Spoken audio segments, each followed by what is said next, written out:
So hello, my name's Rob and this is Cattle Rabbit Scale Model Studios, and if you like your Knights of the Realm a little bit less clippity-cloppity than the regular ones, then do I have an unboxing for you today. That's right, we're going to be looking at the Knights of the Realm on foot for the Kingdoms of Bretonnia.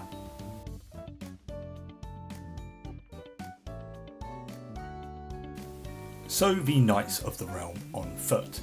This is a big block of knights without their horses. This was very kindly sent to me by Games Workshop to review and show off and unbox for you guys. So that's exactly what we're going to do in this video. The box has 20 miniatures, so you do get a big block, and I was really impressed with this. Especially after a little bit of disappointment from the standard bearer on Pegasus. We are bouncing back quite strongly. Here you can see you can build a command regiment, you can build them with swords and shields or double-handed weapons. Before I forget, if you like this video, please do like and subscribe. It really helps me out. Doing a big push for subscribers this year, so every little does help. If not, just tell a friend about us. Really appreciate it. So as you can see here, we've got some nice examples on the back. I really like the old world packaging. I think it's just got quite a nice aesthetic with the blue. And I always say the first bite is with the eye, so I do always like to show it off. But as you can see, 20 miniatures is quite a nice size. And these is a brand new kit. So as you can see, we've got a wad of sprues, we've got our instructions, we've got our bases, which I have been raiding already. You'll see some of these guys up on the channel a little bit later. It's just paper instructions, nothing, no frilsy. The other thing you also do get is your transfers, which we'll have a look at.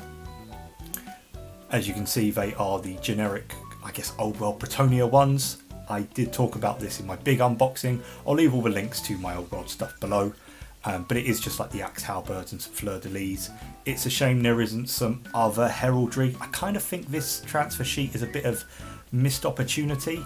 However, you know, it is what it is. I guess you can't please everyone all the time, and yeah, I guess someone somewhere will think this is the best sheet ever. Some people won't. But anyway, let's look at the sprues first. So to begin with, you can see that we've got quite a pile here, and we've got 6 sprues. Now you would think that it would split evenly down the middle.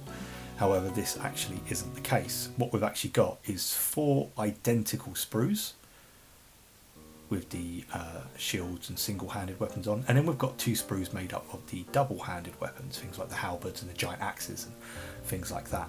Now obviously you will just have to bear with me, because I'm sure there'll be someone in the comment that will go, Rob, they're not axes or halberds, but they look like them, and that's as good as you're going to get out of me for this video. So we are going to take a look at these a little bit in depth. I will put some pictures up of the sprues right at the very end of the video.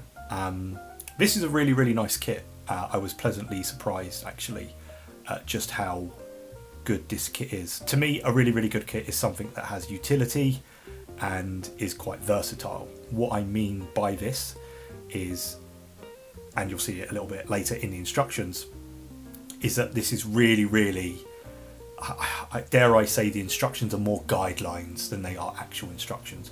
We've got some lovely detail. Obviously this is a 2023 sprue, so it is a, you know, it's a brand new model that's been made for the old world. When I see models like this, it kind of makes me wish that they have refreshed more of the range, because they're just so clever with what they can do these days. There's a few gripes with it, and you'll see them much later in the video.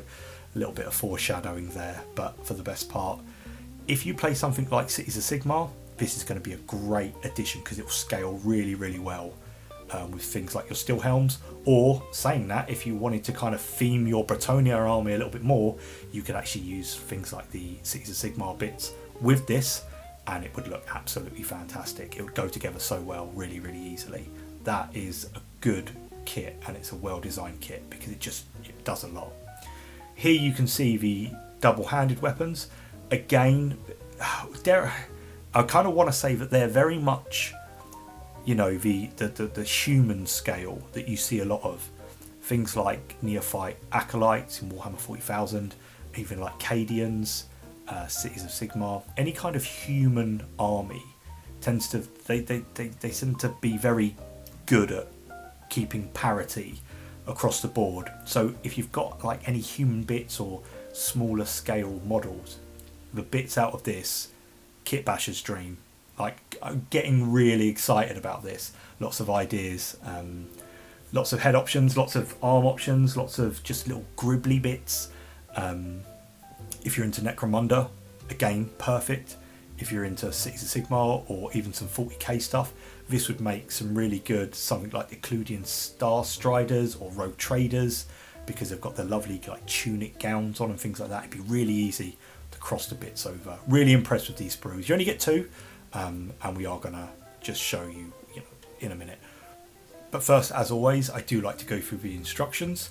But once again, this is a very no frills. It's just plain paper.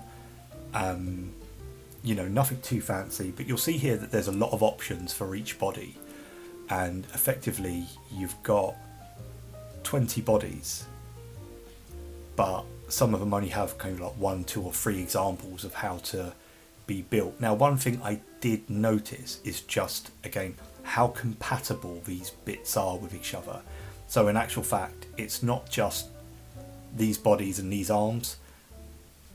I think 95% of this kit has crossover compatibility, so any arms will go with any body, so you can really mix things up. So you're going to get a lot of variants before you start seeing repeats of things like that. Obviously there are only 5 bodies. I guess you could count that as a little bit of a negative before you start seeing little repeats. It's the same foot forward, yada yada yada. There are limitations with plastic kits. I don't know how you would really kind of get round that.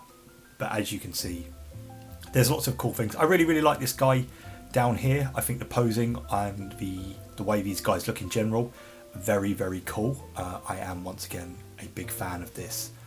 I am going to be putting some of these guys together just to show you at the end, and just to show you what I mean about some of the compatibility with all the other parts.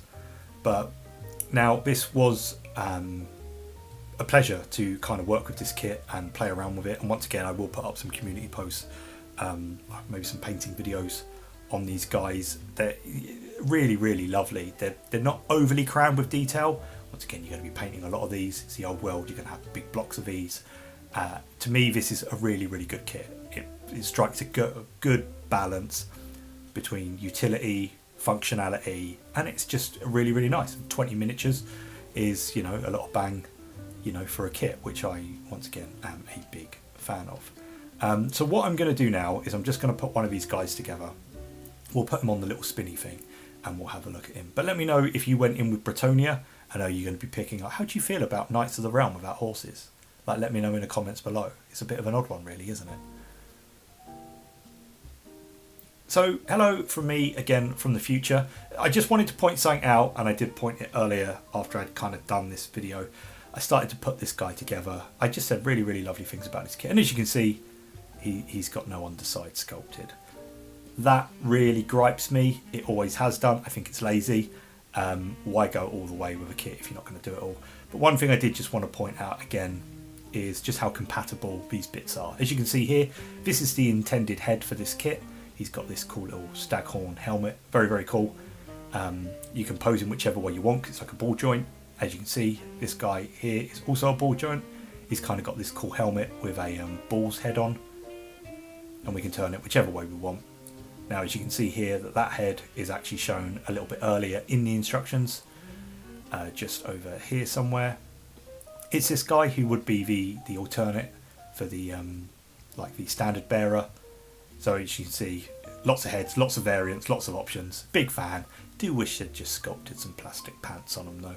That's all I can really say. But look, that's it from me in this one now. I'm going to leave you with the video and the sprues. I'll see you all next time. God bless and take care.